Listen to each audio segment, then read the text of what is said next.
Glacier National Park has been on my bucket list for years, and we drove right past it. Instead, our first Canadian national park would be one I knew almost nothing about, Waterton Lakes National Park. By the end of today, we would know whether skipping Glacier National Park was a huge mistake or whether we had just stumbled into one of Canada's most underrated national parks. Because today is packed with firsts. Our first time RVing across the Canadian border, our first time in Alberta, our first time in a Canadian campground, our first look at the Canadian Rockies. And somehow we're going from camping in our fifth wheel to having royalty inside one of Canada's historic mountain hotels. And if this is how Canada starts, wait until you see where we're headed next.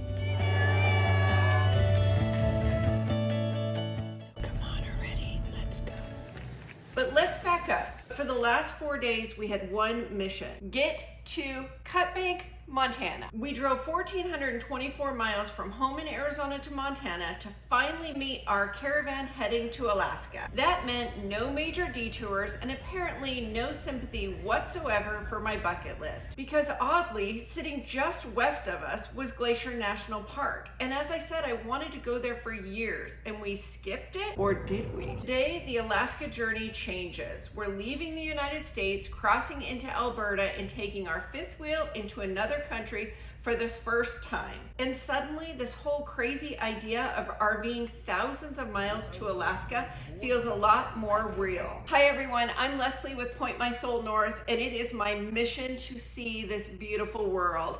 And today, this is Canada, and these are the Canadian Rockies. And I know crossing a border isn't exactly climbing Everest, but pulling our home across an international border feels a little different.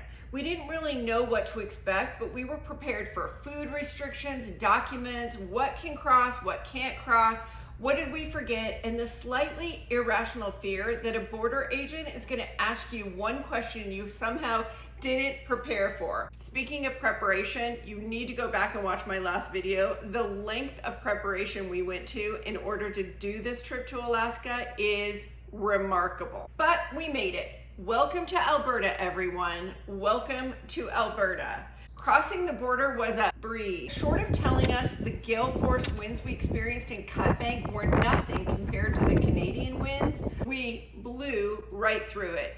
See what I did there? Now would be a good time to remind you to switch your odometer into kilometers. 90 kilometers per hour is much different than 90 miles per hour. Canada wasn't new for us, but this Canada was. We've certainly never attempted to tow an RV through Canada all the way to Alaska. So from this point forward, everything we're about to do is new, new, new. We only had 107 miles to drive from our campsite in Cut Bank, but look at this 107 miles of glorious this.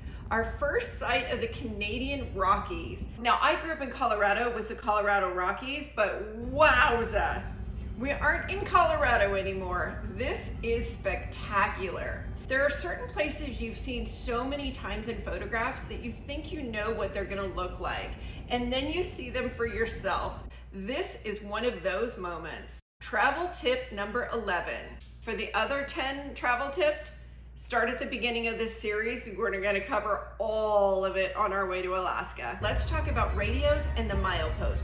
One thing I completely underestimated about traveling in a caravan, these radios. And before the trip is over, they may become one of the most important pieces of equipment we brought. With the radios, you have a fun fact about the area? Yes, but the warnings of road conditions, construction, wildlife sightings, fuel stops, sudden turns, or even if someone has a problem, the caravan all knows immediately. Heading towards the top of the world in the remote Yukon, yeah, I can't imagine doing that without having radios. And there's another piece of equipment you absolutely cannot travel to Alaska without: the milepost. This book is incredible. It's basically a 15,000 mile by mile road Bible for Alaska and Western Canada.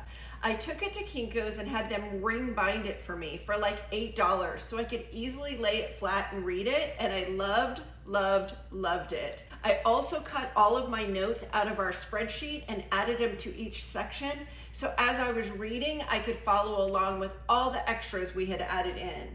What makes the drive to Waterton especially strange is that there really isn't much of a warm-up. Prairie, prairie, prairie, and then blam, mountains. Parks Canada actually calls Waterton the place where the mountains meet the prairies. This was Canada's welcome mat. Welcome to Waterton Lakes National Park.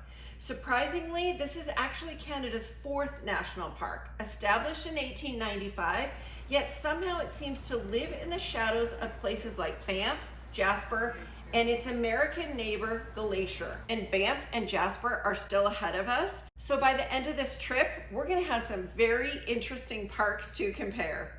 Wait until I show you the oldest exposed sedimentary rock in the Rockies, the deepest lake in the Rockies, and the most extraordinary royalty you won't believe. We've been in Canada for an hour, and I was already starting to question the entire premise of this video. Did we pick the wrong park?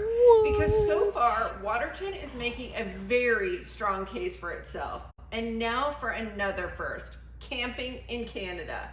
We're staying at the full-service RV campground of Townsite. The campground sits at the south end of Townsite. No need to drive into the park every morning. You're in Waterton when you stay at Townsite. For RVers, that walkability turned out to be one of Waterton's biggest surprises. But this is a popular campground, especially during peak summer. So this isn't somewhere I'd count on rolling into and hoping for the best. Travel tip number 12, book all the national park reservations the day they are released by the park. They go like that. For our first Canadian campground, we may have spoiled ourselves. We loved it here. Once the RV was settled, it was time to see where exactly we'd landed. And Waterton isn't one of those national parks where you drive in, see the scenery, and just drive back out. There's actually a little town tucked between the mountains and Upper Waterton Lake. Restaurants, shops, trails, a marina, and of course a stop for some Canadian whiskey. And apparently Waterton has some unofficial residents. These are mule deer, and they're everywhere, like they own the place, because they kind of do. They use Waterton as a refuge from predators, but they're on to them. Lots of deer become a deer buffet, encouraging their predators. They're not the cute and snuggly Bambi kind either. Keeping your distance from them and their fawns is critical and a constant wildlife reminder for us as we travel north. Waterton even brought in trained sheep herding dogs to encourage the deer to leave town and relearn something they had apparently forgotten. Humans are supposed to be scary. Everything here in Waterton feels ridiculously close, even a hike. Hiking was one of my top must-dos on our trip to Alaska. So to get one in after spending 5 days trying to reach our caravan feels really good to finally explore. Cameron Falls sits right at the edge of Waterton's Townsite campground, and there's a short trail that takes you above the falls for a completely different view. So obviously, up we went. Those rocks there, yep, those. They aren't just pretty. We're looking at some of the oldest exposed sedimentary rock in the Canadian Rockies. An easy hike, extraordinary land for an extraordinary view. Check, check, check. Considering Banff gets millions of visitors and international attention, I couldn't stop thinking, how is this place one of Canada's lesser known national parks? And overlooking all of this is a building that's almost impossible to miss. That is Prince of Wales Hotel. It looks like somebody picked up a giant Swiss mountain lodge and dropped it right on the edge of this cliff. But here's the crazy part. This building almost lost a fight with Waterton before it even opened. While it was being built in the 1920s, winds were so strong they actually pushed sections of the hotel off their foundation. Not once, but twice. And somehow, almost 100 years later, we're walking through those doors to do something extraordinary.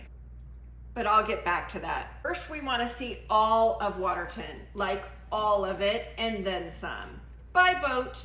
And remember how I said we skipped Glacier National Park? Apparently, Glacier wasn't quite finished with me yet. Upper Waterton Lake actually crosses the international border. So as we cruise south through Waterton Lakes National Park, we're eventually going to leave Canada, cross back into the United States, and enter Glacier National Park. Yes! Wait, does that mean I can actually mark that off my bucket list? I'm counting on it. And in true style, we're gonna do it the only way you can, by boat. No highway, no traditional border crossing, just a lake surrounded by Canadian Rockies and one international boundary running right through it. And this is where you really begin to understand Waterton. Upper Waterton Lake is nearly 7 miles long and plunges 487 feet, making it the deepest lake in the Canadian Rockies. But look at what's surrounding it. These mountains don't gently roll down towards the water. They rise almost straight out of it, creating this narrow corridor of water between enormous walls of rock. Look closely at the mountainside here. You can actually see a straight cut through the trees. Do you see that? That marks the boundary between Canada and the United States. One side's Alberta, the other side's Montana. Canada, US, Canada, US. Technically, we're now inside Glacier National Park. Yes! Heading towards one of the most remote areas. And here's what makes this really interesting. There isn't a road. You get here only if you're in a boat or you're hiking. So after driving right past Glacier National Park, because we didn't have time to visit it, somehow I managed to enter Glacier anyway from Canada on a boat. I didn't have any of this on my Alaska road trip bingo card. And honestly, this might be the moment I stopped wondering whether we'd picked the wrong park, because Waterton wasn't keeping me from Glacier. It was showing me a completely different side of it. Back on land, we found another reminder that Waterton and Glacier aren't really two completely separate stories.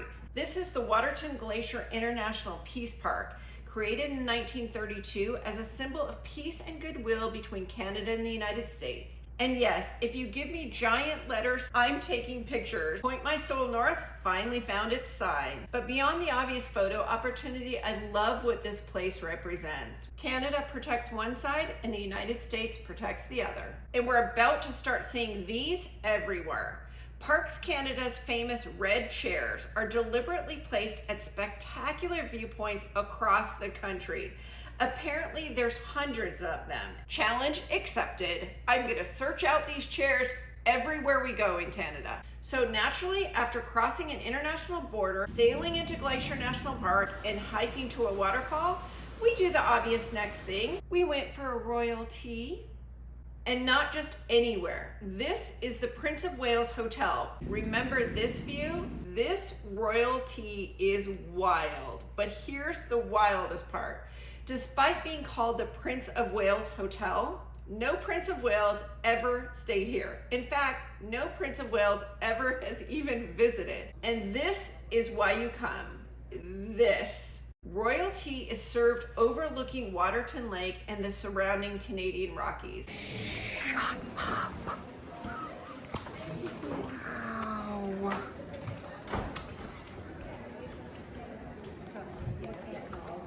And suddenly, our first day of camping in Canada feels considerably less like camping. Incredible tea, finger sandwiches, delicious fresh pastries, scones, and so much we actually needed a takeout box, and I wasn't embarrassed to ask for one. There was no way we were leaving this delicious food behind. All while sitting inside a historic mountain hotel overlooking one of the most beautiful landscapes we've seen so far. Ready? On 3. 1, 2, 3. Blueberry. Maple. Mine was blueberry. Maple, blueberry. Yeah. The service of the tea, the quality of the fresh made pastries, the pairing of the tea, the dedication to the royalty of all of it started having me question everything in my life. You can all call me Princess Leslie going forward. Waterton has convinced me I deserve it. Not the cheapest little tea time, but absolutely the best. Treasured moments with my besties and girl time we really needed. This royalty is a must-do if you're in Waterton. It was so special. It was so unique. It was so beautiful. It just was. Another first, the inflatable planetarium. Waterton and Glacier became the world's first international dark sky park spanning an international border. A peek into Waterton's planetarium. It's a simple little inflatable planetarium with a 360-degree view of the universe. A good rainy day activity, but probably not worth the cost. And there's so much beauty in Waterton that if the weather were good, I would want to be out in it. Did she say something about the weather? Boring. How many days of sun will we have? 40. Oh, I hope we have 40 days of sun. I'm gonna say 45. Yeah. Our last first. The first of our RV issues we will encounter along 9,356 miles of RV travel.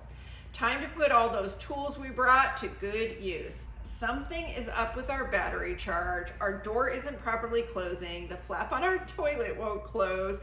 A wonky cabinet trim that's created a new path, and this one in the pantry. Travel tip 13, just roll with the punches. Dragging your house across creation, stuff's gonna break. Come loose, wobble, spill. There's nothing catastrophic here. Everything is fixable. But we still have thousands of miles of increasingly rough roads between us and Alaska. If this is happening already, what exactly is our RV gonna look like by the time we get there? So did we pick the wrong park? Not even close. It was stunningly beautiful. Our first national park, Waterton. What did you think? Well, given the weather, I'm not sure I saw much of the park. A couple days, I thought it was snowing. It was so cold, and the wind. If it wasn't windy, it would have been better. We had a beautiful day the first day, but we're ready for a beautifully sunny day today. We could have stayed only 2 nights in Waterton, not 3, but only because of the weather. Given the weather, we could have skipped Waterton altogether. Yeah, I loved the boat ride, and we did an incredible royalty. But there's a problem, because Waterton just set the bar really high. And a Canadian National Park that's been sitting on my bucket list is next. Off to Banff we go. So now I have a completely different question. Can Banff possibly live up to this? We're about to find out. So until Banff, bye for now.